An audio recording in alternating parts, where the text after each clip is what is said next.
Hey, what's up, everybody? This is Patrick from Evoke Bike. I want to mix it up this week and show you a glimpse inside my workout week. So, this is my Tuesday workout where I started after a recovery week last week. Last week I did all endurance.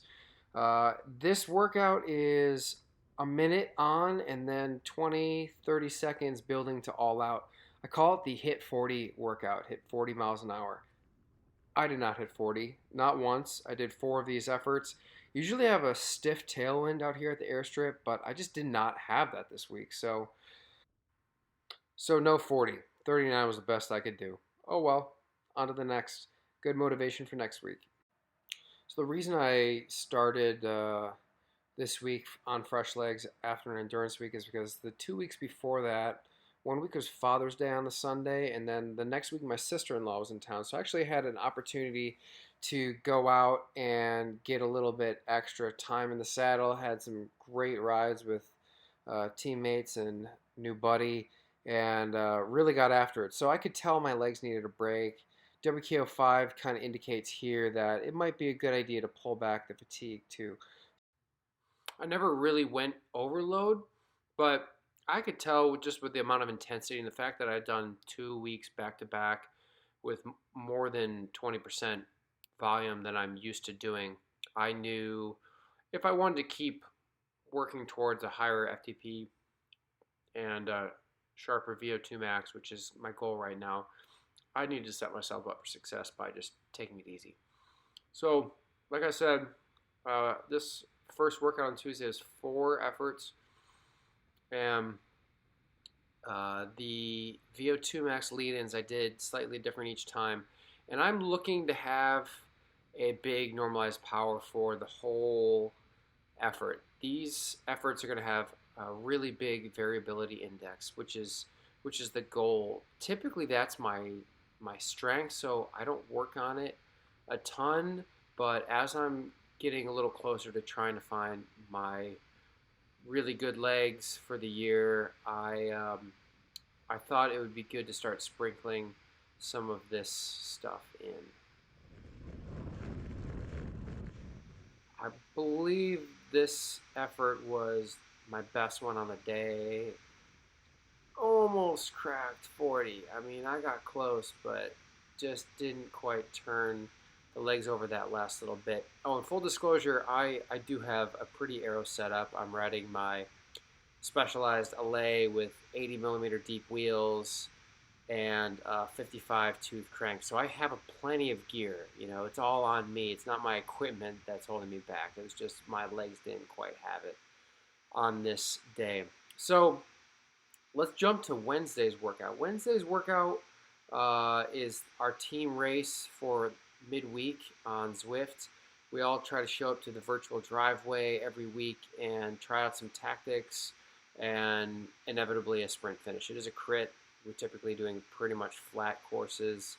So tried a few things, exchanged attacks. It was a really fun race, super hard, very dynamic. Ended up leading out Adam. The race really broke into 2 parts. First part being some VO2 max efforts into sweet spot, and then this kind of ramp into the final. I attacked early. I said I was going to attack at just about a K out. You can see me kind of up the road, and they're starting to close. So Adam jumps up to me and pushes hard past me, and we are so close, and then just barely gets nipped. That's the physics of Zwift, right? He couldn't break that sticky draft with our teammate Brian's brother coming in third. So this is the third sprint effort. This was actually my best 20 seconds on the day.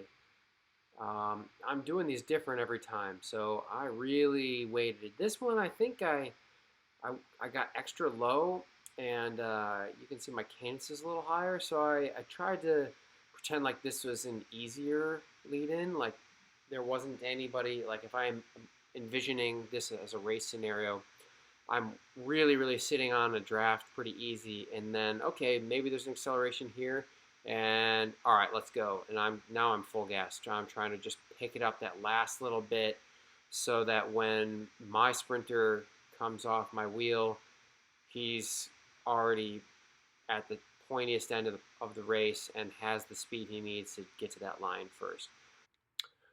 So here we are now zoomed into Thursday's workout. And Thursday's workout was pretty straightforward. I had a race and some pretty big anaerobic efforts. And so I wasn't going to put a ton of pressure on myself for a big performance today, but I wanted to get some threshold style efforts. I've gone over this in the past. I prefer a very low cadence when I'm riding inside at threshold. It's just more efficient. I'm going to train my high cadence during my endurance stuff and intentionally on other particular workouts. But if I'm going full gas, my legs are not going to be moving that quickly. So I had in mind to get 30 minutes time in zone for this workout. It was medium successful. I was trying to stay at threshold or above. I was able to stay pretty much in the 360 range. You can see a little above, a little below, just depending on the effort and the terrain of the course that I was riding in Zwift.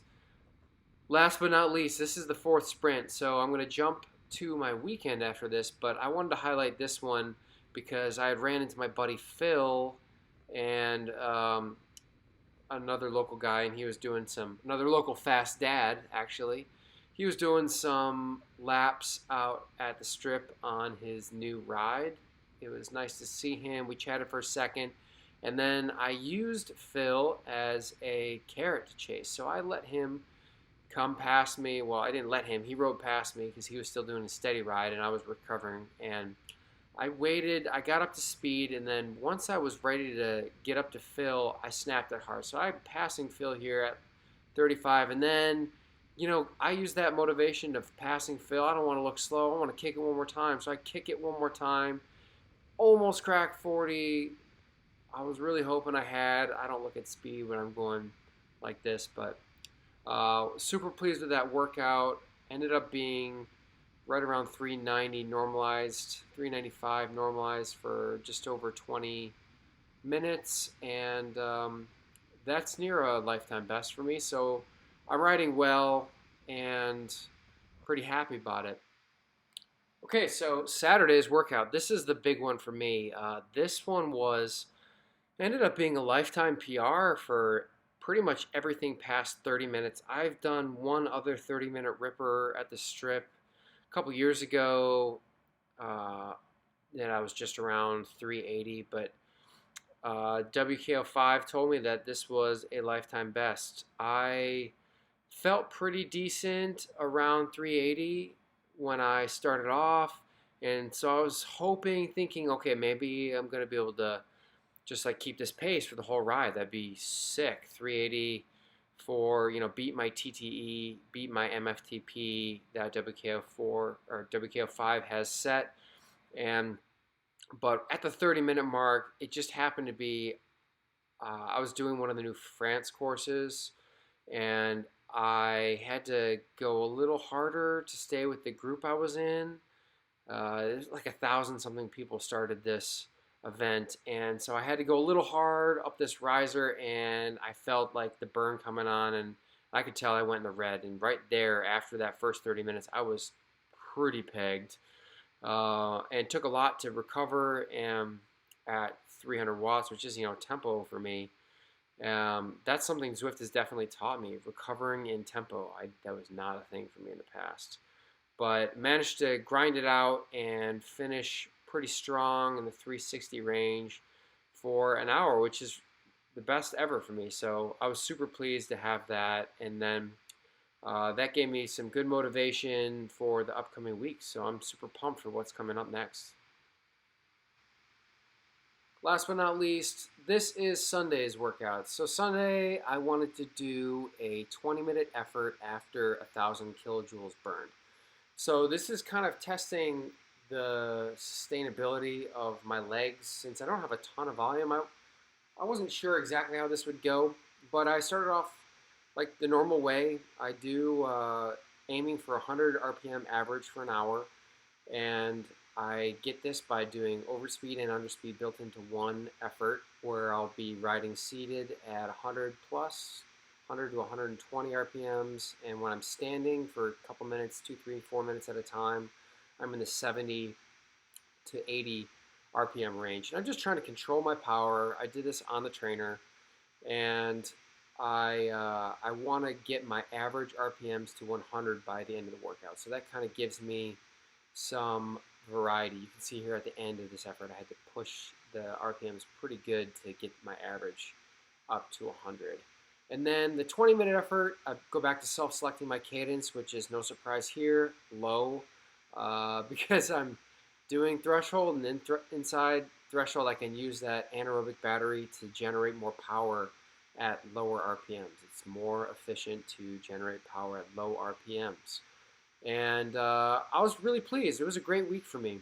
So the key here is to be consistent. Just by putting in a good week is not why I had good legs. Or just by doing a recovery week, or those 2 slightly larger weeks I had leading into my endurance recovery week.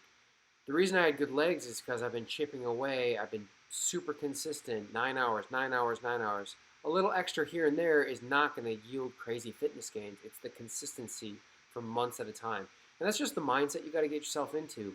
So I hope this helped you guys kind of understand a little bit more about my training schedule. If you want me to take a look at your training, hit me up, patrick@evoke.bike. Happy training, and let me know again if you need any help building your perfect training week. I'm sure I can help you adjust what you're doing and optimize things a little bit. It doesn't have to be perfect. It doesn't have to be crazy complicated. It just has to be consistent. Thanks, everybody.